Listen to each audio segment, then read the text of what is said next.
Hello friends, कैसे हो आप सभी। आई होप कि आप बहुत ही बढ़िया होंगे। फ्रेंड्स, यदि आपने अभी तक हमारे चैनल को सब्सक्राइब नहीं किया है तो हमारे चैनल को सब्सक्राइब कर लें एंड बेल आइकन को प्रेस करें एंड वीडियो को ज़्यादा से ज़्यादा दोस्तों के लिए शेयर करें। तो दोस्तों, आज के इस वीडियो में हम बात करने वाले हैं निमोनिया के बारे में।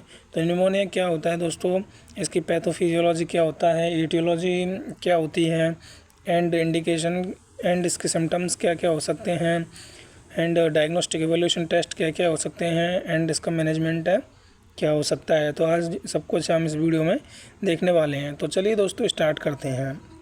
तो दोस्तों, सबसे पहले देखते हैं इसकी डेफिनेशन को। तो निमोनिया क्या होता है दोस्तों। निमोनिया है वो क्या है दोस्तों, pneumonia is an acute infection. तो ये क्या है दोस्तों, एक एक्यूट इन्फेक्शन और इन्फ्लामेशन है किसका, लंग्स पेरन काइमा का। पर्टिकुलरली दोस्तों ये एल्वोलाई में होता है, caused by the microorganism such as bacteria. और ये किस से हो सकता है, बैक्टीरिया से हो सकता है, वायरस से हो सकता है एंड फंगाई से हो सकता है। इट रिजल्ट इन एल्वुलर, इसका रिजल्ट क्या निकलता है दोस्तों, इनके बैक्टीरिया वायरस या फंगाई से होने के बाद के alveolar exudation and impaired gas exchange. इससे क्या होता है, गैस एक्सचेंज है वो इम्पेयर्ड हो जाता है। इसके बाद में दोस्तों हम देखते हैं इसके क्लासिफिकेशन के बारे में। तो इसमें सबसे पहले देखते हैं दोस्तों अकॉर्डिंग टू द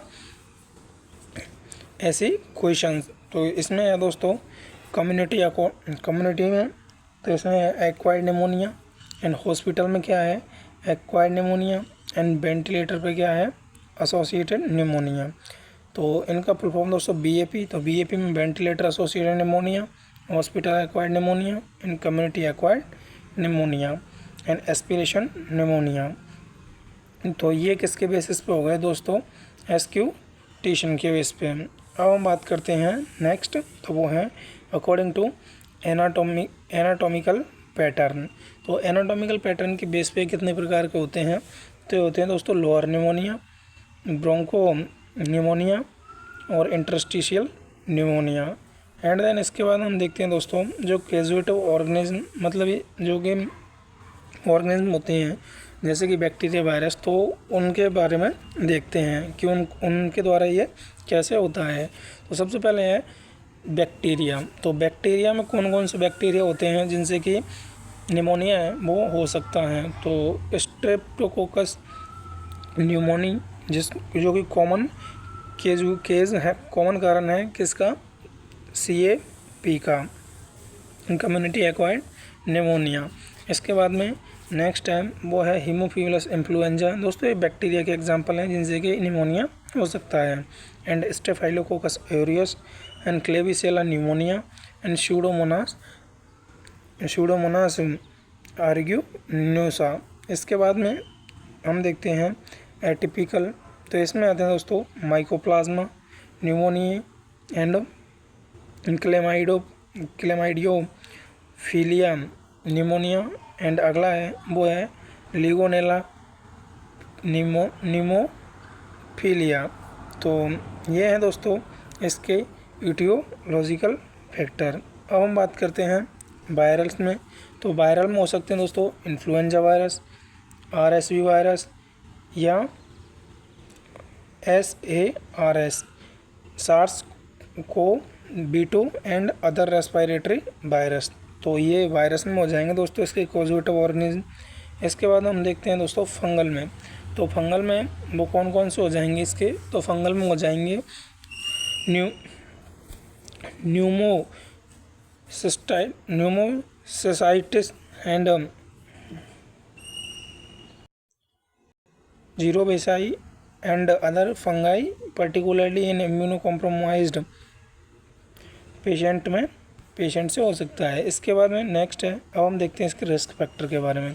तो इसके रिस्क फैक्टर हैं वो क्या क्या हैं, तो इसके रिस्क फैक्टर में है extremes of age, smoking, malnutrition and immunosuppression and chronic respiratory या cardiac disease, diabetes mellitus, prolonged hospitalisation and mechanical ventilation. And इसके बाद में नेक्स्ट है वो है altered level of consciousness, aspiration and recent antibiotic exposure. इसके बाद में अब हम देखते हैं इसकी पैथोफिजियो को। तो इसकी पैथोफिजियोलॉजी क्या है? तो इसकी पैथोफिजियोलॉजी है वो है micro organism enter lower respiratory tract. जो माइक्रो ऑर्गेनिज्म है वो सबसे पहले कहाँ जाता है दोस्तों? लोअर रेस्पिरेटरी ट्रैक्ट में एंटर करता है। मोस्ट इन्फ्लामेटरी रेस्पॉन्स, तो जो बॉडी की सेल्स होती हैं पेरेन्काइमा सेल्स या अदर सेल्स, वो बॉडी के जो भी होस्ट है यानी कि जो भी माइक्रो ऑर्गेनिज्म आया है उसके प्रति क्या ना इन्फ्लामेटरी रेस्पॉन्स है वो देती हैं। एल्वुलर कैपिलरी परमिएबिलिटी इंक्रीज, तो इससे क्या होता है जो एल्वुलर कैपिलरी जो की परमिएबिलिटी है वो इंक्रीज हो जाता है। इसके बाद में क्या होता है दोस्तों? Neutrophils plus inflammatory exudates enter alveoli. जो न्यूट्रोफिल्स और इन्फ्लामेटरी एक्सुडेट हैं वो एंटर करते हैं एल्वुलाई में। एल्वुलर फीलिंग एंड कंसोलिडेशन, उसके बाद में एल्वुलाई में क्या होता है? कंसोलिडेशन। एंड देन इसके बाद में होता है reduced ventilation of affected alveoli. Alveoli जो एल्वुलाई अफेक्टेड होती है उसमें रिड्यूस वेंटिलेशन होता है जिससे वेंटिलेशन परफ्यूजन मिसमैच होता है। एंड देन इससे क्या होता है? हाइपोक्सेमिया होता है। And then dyspnea and respiratory distress है वो होता है। इसके बाद में अब हम देखते हैं इसके क्लिनिकल मैनिफेस्टेशन के बारे में। तो इसके क्लिनिकल मैनिफेस्टेशन में सबसे पहले रेस्पिरेटरी की डिजीज़ है, तो रेस्पिरेटरी में कौन कौन से क्लिनिकल मैनिफेस्टेशन अपीयर होते हैं? तो इनमें दोस्तों सबसे पहले है cough, sputum production, dyspnoea, tachypnoea, pleuritic chest pain and crackles and bronchial breath sound in area of consolidation. इसके बाद में सिस्टमेटिक में क्या हो सकते हैं? तो सिस्टमेटिक में हो सकते हैं फीवर, चिल्स, राइगर या मलेशिया या फटिंग। इसके बाद में नेक्स्ट है वो है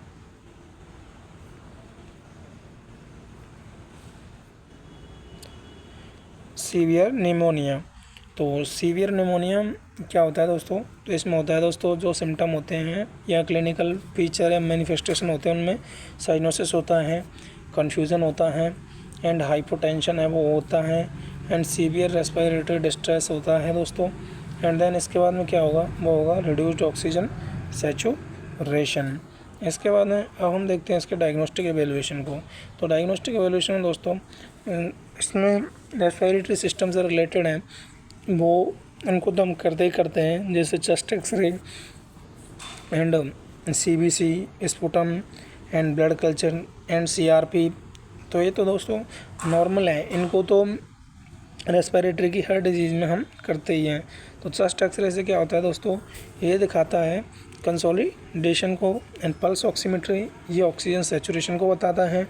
ABG, तो ABG दोस्तों ये बताता है oxygenation and ventilation in severe cases. इसके बाद नेक्स्ट है वो है CBC। तो CBC होता है दोस्तों कंप्लीट ब्लड काउंट, जो बताता है ल्यूकोसाइटोसिस में भी प्रेजेंट कि ल्यूकोसाइटोसिस प्रेजेंट है नहीं है। इसके बाद में नेक्स्ट है वो है sputum gram stain and culture when indicated. इसके बाद है ब्लड कल्चर। ब्लड कल्चर क्यों किया जाता है? तो सिलेक्टेड सीवियर केस में है वो किया जाता है। अगला है दोस्तों CRP। CRP क्या है दोस्तों? C reactive protein. इसका क्या है दोस्तों? तो may assist clinical assessment but do not replace clinical judgement. इसके बाद में जो नेक्स्ट है वो है दोस्तों चेस्ट CT चेस्ट। तो चेस्ट का CT scan selected complicated unclear cases में है ये कर सकते हैं। इसके बाद में मेडिकल मैनेजमेंट। तो मेडिकल मैनेजमेंट में आएगा दोस्तों सबसे पहले हम एंटीबायोटिक दे लो या एंटी माइक्रोबियल दे लो, क्योंकि जो निमोनिया है वो बैक्टीरिया की वजह से भी होता है एंड वायरल की वजह से भी होता है, फंगल की वजह से भी होता है। तो दोस्तों पहला मैनेजमेंट हम लिखेंगे इसमें एंटी माइक्रोबियल थेरेपी। अब एंटी माइक्रोबियल थेरेपी में देखते हैं तो एंटी माइक्रोबियल थेरेपी में है antibiotic for appropriate bacteria pneumonia, antiviral या antifungal therapy when a specific pathogen warrants its. इसके बाद में नेक्स्ट है वो है choice depend on the type of pneumonia severity, local resistance pattern and patient factors. इसके बाद में हम नेक्स्ट देखते हैं तो वो है सपोर्टिव थेरेपी। तो सपोर्टिव थेरेपी में क्या है दोस्तों, oxygen therapy for hypoxaemia, adequate hydration when appropriate and antipyretics. तो दोस्तों फीवर आएगा, इन्फेक्शन हो रहा है तो एंटीपायरेटिक्स इसलिए देंगे। एनाल्जेसिक दोस्तों पेन को कंट्रोल करने के लिए देंगे। न्यूट्रिशनल सपोर्ट भी हम दे सकते हैं, एडिक्वेट हाइड्रेशन व्हेन एप्रोप्रिएट। इसके बाद में नेक्स्ट है दोस्तों वो है हमारा सीवियर निमोनिया। तो सीवियर निमोनिया में हम क्या करेंगे, तो दोस्तों सीवियर निमोनिया में हमें हाई डिपेंडेंसी या आईसीयू में वो मॉनिटरिंग करेंगे। नॉन इन्वेजिव और invasive ventilator support when required, यदि उसको रिक्वायर्ड है तो वो भी देंगे। इसके बाद नेक्स्ट है दोस्तों वो है haemodynamic support in shock. Haemodynamic support देंगे किसमें दोस्तों, शॉक की कंडीशन में। इसके बाद नेक्स्ट है वो है नर्सिंग मैनेजमेंट। तो जो नर्सिंग मैनेजमेंट में दोस्तों हम सबसे पहले देखते हैं असेसमेंट।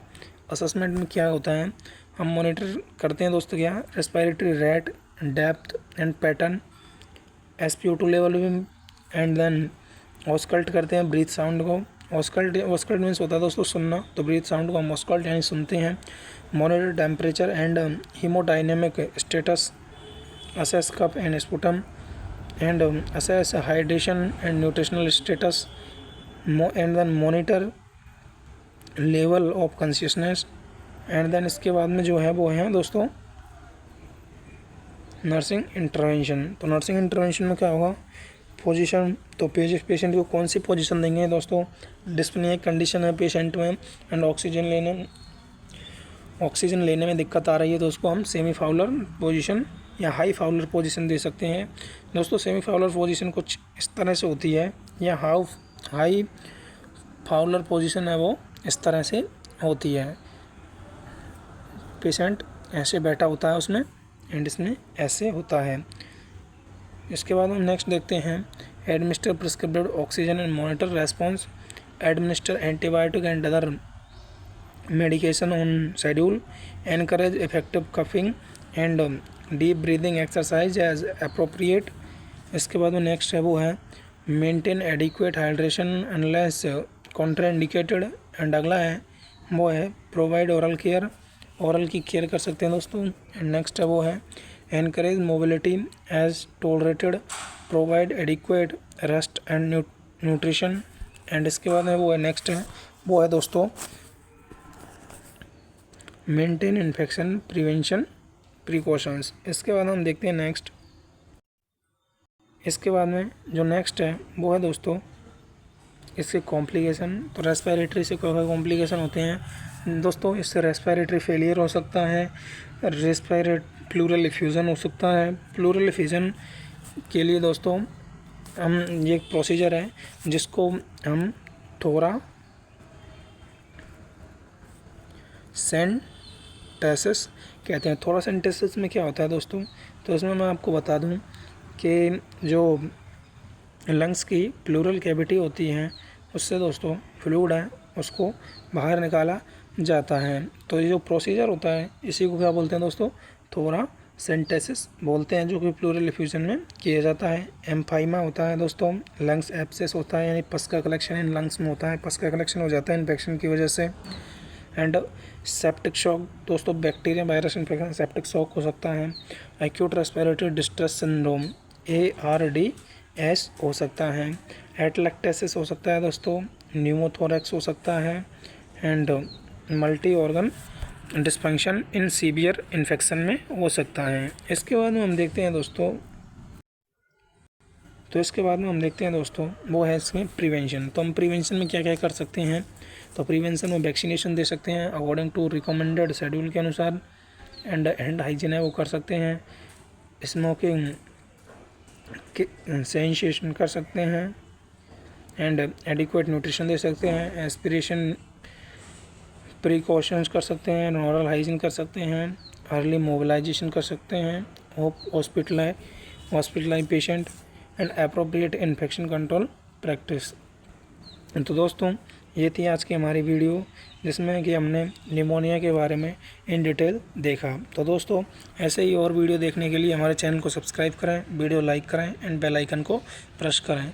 दोस्तों, आज के लिए इतना ही, मिलते हैं नेक्स्ट वीडियो में। तब तक के लिए थैंक यू दोस्तों।